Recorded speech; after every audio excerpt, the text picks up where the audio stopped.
Welcome back, horror family. This is Ivory Blood, Chapter 5. The roar reverberated through the forest like a solid blanket of sound. Jane stepped out of her bone tent, revolver in hand, in utmost vigilance. Her eyes darted all over aggressively, scanning the forest. Jane has heard the calls of every animal in the jungle, but this was nothing like she ever heard before. It was a terrifying sound, creating an unease in her nerves and obviously the forest around her. Even though the terrible wail lasted a few seconds, its presence still lingered in the air.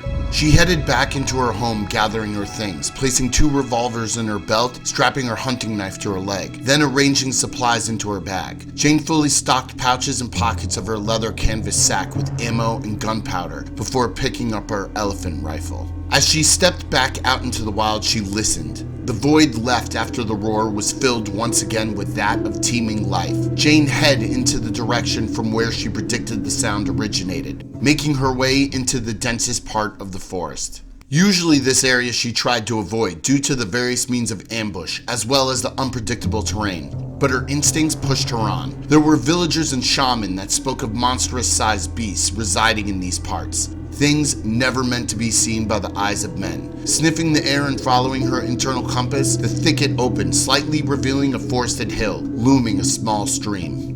Gun pointed forward, she adjusted her posture with leg stance wide in defensive position. Preparing for whatever was to come, she moved forward. After a few hours, Jane found a large boulder with an overhanging rock edge that could be used for shelter. Deciding this was a good place to camp for the night, she sat her weapon to the ground and built a fire. She had packed some snakes she caught for the journey and began roasting them. Peeling off the charred skin, she picked the cooked meat away from the small bones. With the fire still burning and her stomach full, Jane rested her back against the boulder, gun slung across her chest. She allowed her eyes to rest partially closed, keeping a high alert to her surroundings. After a couple of hours, she stood looking up at the forest canopy, trying to find the sun's location in the sky. It was difficult to judge the time of day this deep in. The ceiling of the forest was a thick blanket of tree trunks, leaves, branches, and vines. She was heavily dependent on a strong wind moving the foliage, so she could possibly get a quick glimmer of the sun's rays.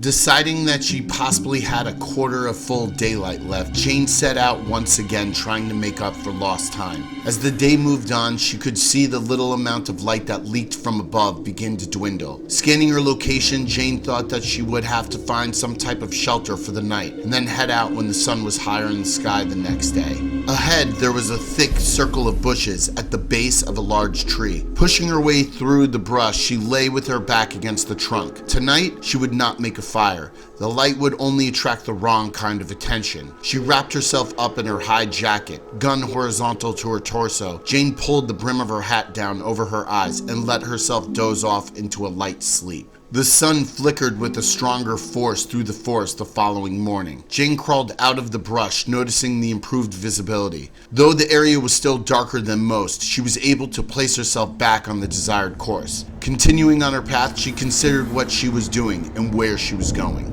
She had no real understanding of what was driving her, but knew there was something she was headed to, and she would locate it soon enough. There was a deep hesitation inside of her that told Jane she was not heading towards the source of the sound, but something else. Something that will shed light on the eerie anxiousness that resonated through the land. After half a day of traveling into thick forest, down steep hills, and across small rivers, she found herself at the top of a ridge leading down to a valley floor. Jane made her way down the embankment, slowly moving backwards, hand over hand on various branches and tree trunks to control her rate of descent. At the bottom of the valley, she saw that the area was like a trench, clear of brush and trees.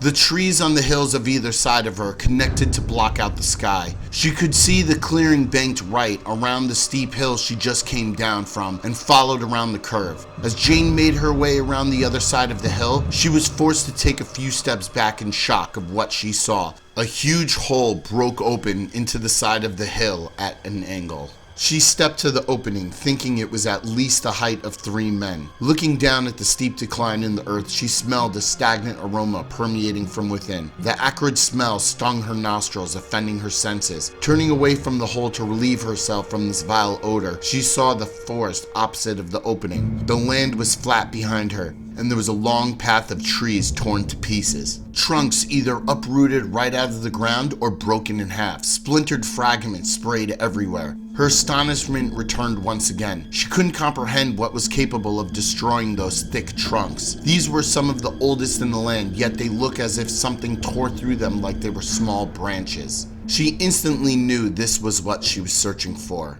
Her inner calling led her to find this. The glaring realization hit her that this before her was a wound in the heart of Africa. She had to find out more. She needed to seek counsel on what this was and what was happening to her land. Turning away from the puncture, she started back to the direction from where she came. This time she traveled even through the night without stopping. Tired and hungry, she forced herself on. Another day and a half travel led her to the village of the shaman. The sun was setting on the land with the half-orange globe falling behind the far-off mountains.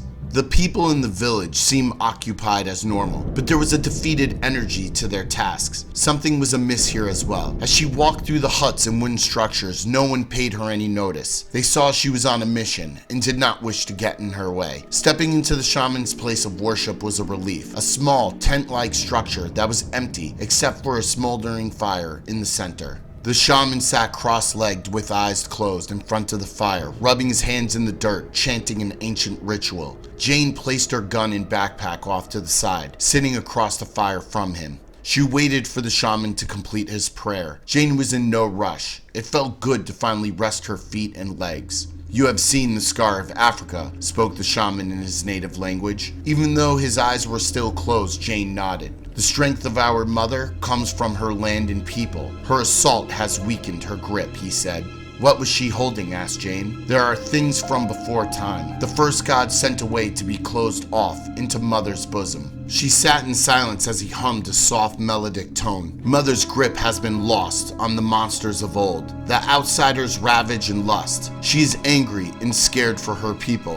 These monsters will punish all," he said softly with a hint of sorrow. "I need counsel on what I should do," Jane pleaded. "See her scar. Feel her pain. Find the broken fragments and piece them together to understand," he said. The shaman began a long prayer with Jane sitting in front of him, wanting him to continue, to shed more light on her questions. The combination of smoke from the fire and travel exhausted her mind. She closed her eyes and let herself lay to her side. Sleep grabbed her instantly. Her thoughts on the roar, the hole, and the shaman's words filled her dreams. See the scar. When she woke the next morning, the shaman was gone. Her head clear, and she had a better understanding of what she needed to do. Leaving the hut, she found a merchant and traded some food for a torch. She gave a few children in the village some silver, then headed off.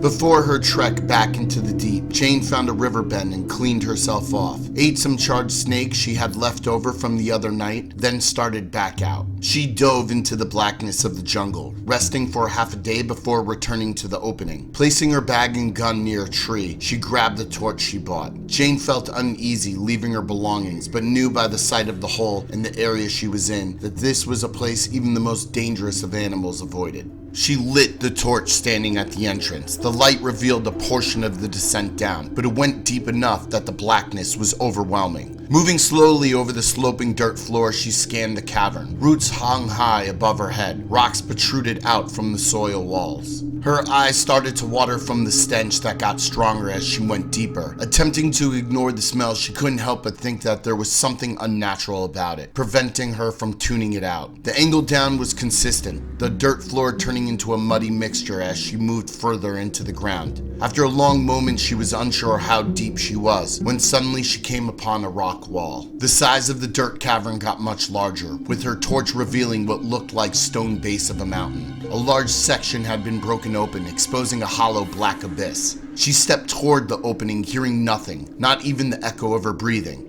She picked up a small piece of rock that possibly came from the broken aperture and threw it in. No sound, no knock of rock against rock or splash from hitting water. It was as if the piece was completely taken by the darkness within. With torch in hand, she turned away from the endless black void and found large pieces of rock that were thrown all around. Seeing the sections on the floor and then looking back at the opening, it was clear something broke out from the darkness. It must have been big, and by the thickness of the rock, something very strong. She thought of the shaman and looked around. Checking over each large chunk of rock, she saw that many had paint on them. She grabbed all the pieces she could find with markings. Though some were so heavy, she had to push them through the wet dirt instead of picking them up, and connected them together. The completed stone painting before her was that of an elephant, only this elephant was pure black with red eyes. Its trunk elongated into a snake with red eyes and a forked tongue. The cold shiver of horror rose from her feet to her hair. She knew instantly what the image was before her. This was not some monster arisen. This was something more ancient. She stood for a time in shock, staring at the picture. Her torch flickered, signaling that it was almost spent. She headed out before being cast into complete darkness at the rock edge of this hellish cavity. Thank you for watching this video I made on an excerpt I did from the book I am writing, Ivory Blood. To clarify, I chose chapter 5 because I feel it gives some information on the plot of the book, as some of the previous chapters I do not believe would work in video format. Let me know what you think, and I hope to have the book finished sometime this year. Thank you again. Please remember to like, share, and subscribe. Stay scared.